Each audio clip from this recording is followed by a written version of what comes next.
Ah, man, that breeze feels good. Let's get started. Hello again. How are you doing? Well, back in my garage again.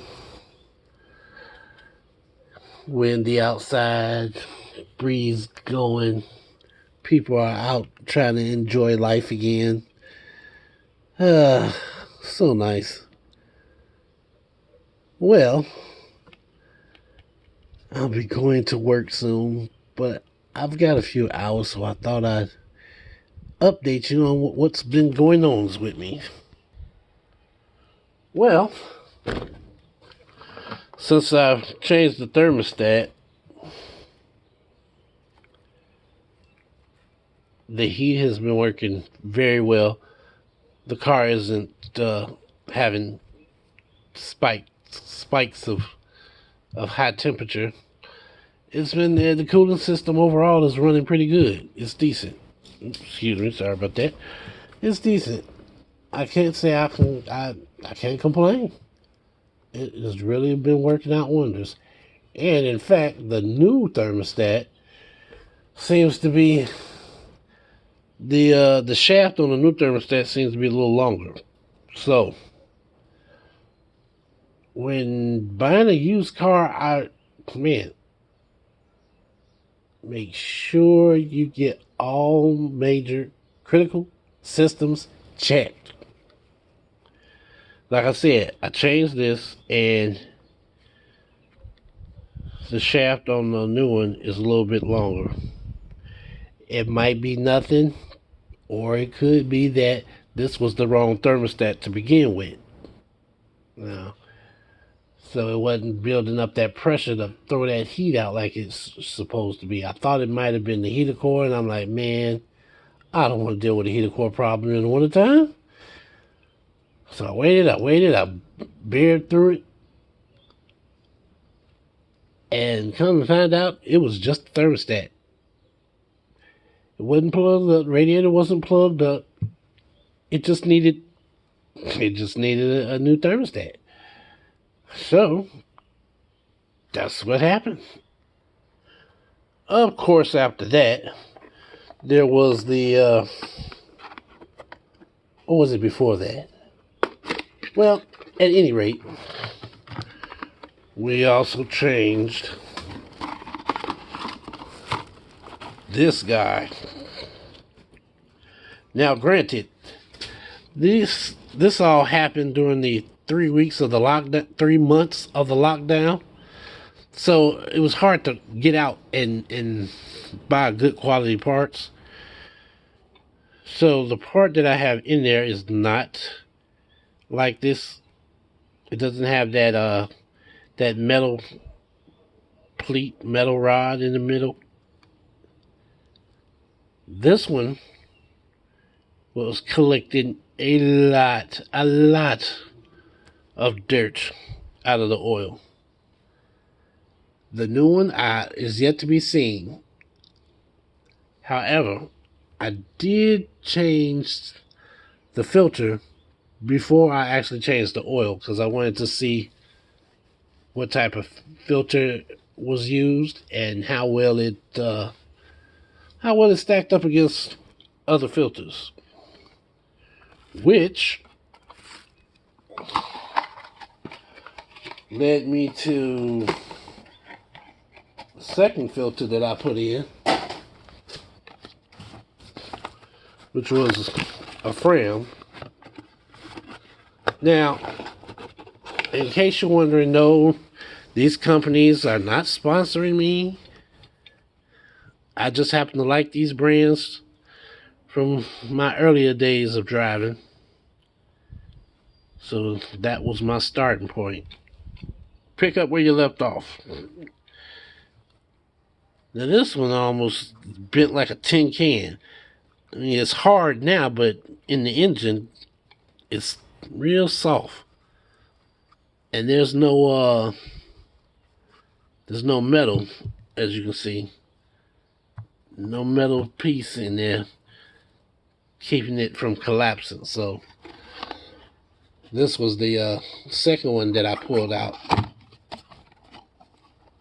and I replaced that one with the Fram. So that's what's in there now. As a matter of fact, this one that I just showed you was a Fram, but it was the cheapest one. You know, I don't know what it is about Chevys, especially old Chevys nowadays, but they seem to, man, when they break down, they break down. Oh my goodness. So after that, those two adventures, we had an electrical problem. The headlight was flat, flickering off and on, and it had end up being a shortage in the system. So I took the fuse out, disconnected the battery, spliced the wires. It worked for a while, but then it, with constant change in weather, you know, from winter to summer, it went out again. And nothing I did was going to stop it. Then, to my delight, to my utter delight, I found out that there were two points of weakness. The portion that I had fixed previously, and here. Right here by the freaking plug itself. Of course, me being me, I tried to save it to no avail. Nope, didn't work. So what did I end up doing? Buying another piece. I had to buy this whole piece, y'all, because the individual socket that they sell only has 2 wires. That's what I didn't understand. You sell an individual socket with 2 wires, but clearly this has 3 wires. Like, how am I supposed to slice all this together and have it work like it's supposed to? I'm not taking no chances. Like I said in the previous video, I do not like electrical work on cars. I don't like electrical work, period. And I thought about that since I last talked to you guys, and I think I know where that comes from. My mother had a side hustle, which was painting, and I actually saw her get buzzed. I don't want to say electrocuted because she didn't like stand there and have her hair just float on the top of her head, but she did get thrown back against the wall from the jolt. I don't know, ever since then, I do not like electrical problems.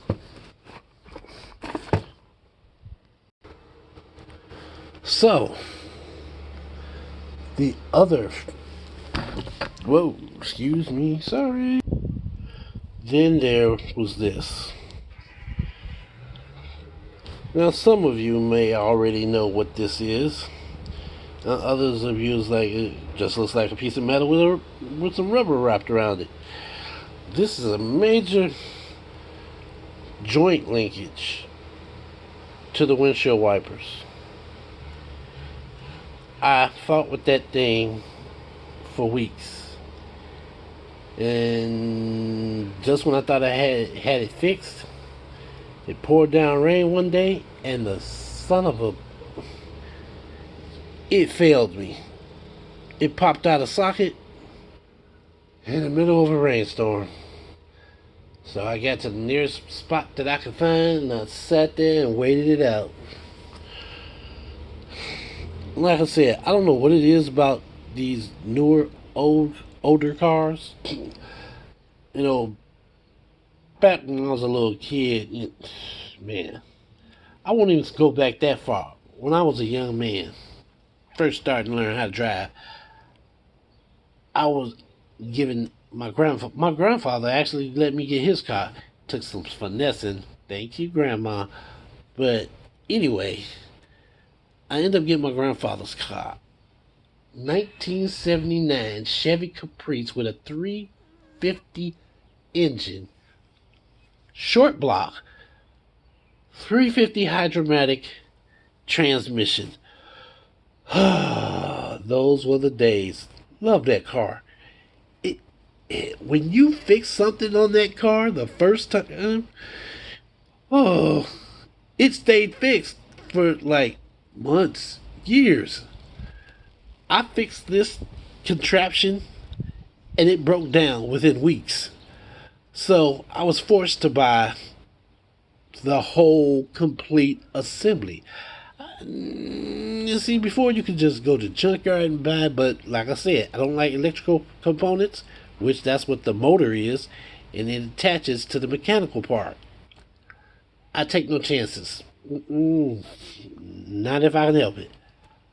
So what I ended up doing was I had to go to the auto parts store and buy the whole freaking assembly, except for the arms, which were still good.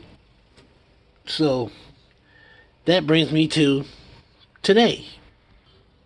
So my camera's getting me the warning symbol that I'm getting ready to run out of space, so I'll try to make this as quick as possible. As you know, I'm just starting back into this life, so I went and got me one of those new style push button C-clamps. I've been playing with it, trying to remember how to work it. The ones I used back in the day was push button. You just take your finger, you push it down, and it pop loose. So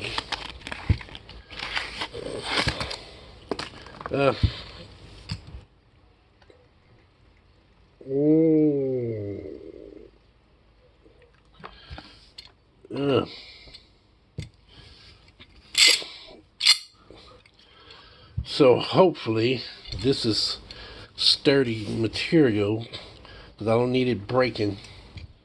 Not now, not 6 months from now. While I was shopping, I picked up the most important part. The reason why I went there in the first place.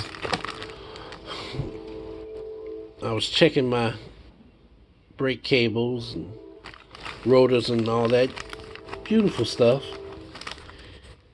and it came to my attention that the pads look a little bit low.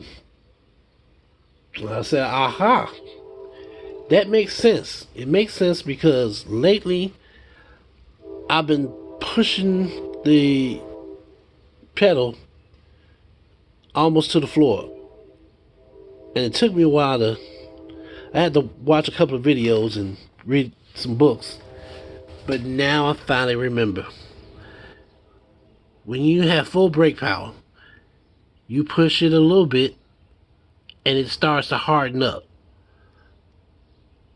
But if it goes halfway down or more, 9 times out of 10, your front brakes are going out. And you're stopping, most of your stopping power is on your back brakes. So, when I checked my front brakes, I discovered that they were definitely low.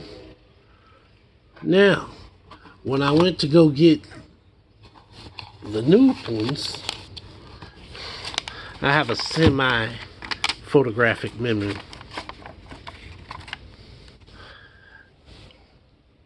This is the new pad.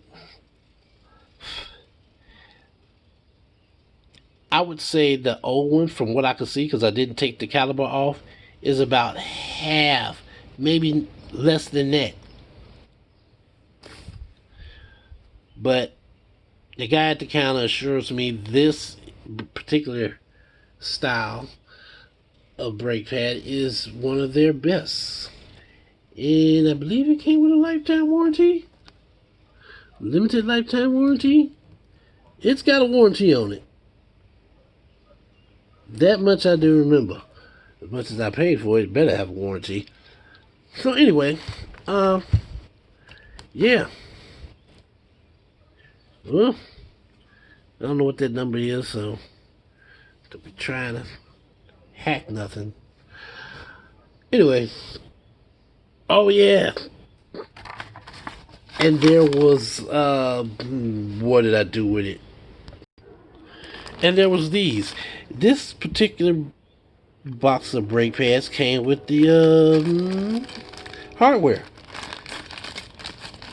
So that's nice. I get new hardware to put on there. Okay, guys. My camera is fighting me. So, if I get a chance, I will do a quick review of these parts, either before or after I take off the old brakes. That's going to be kind of hard to do, but I'll figure something out. Until then, I will talk to you later. Peace.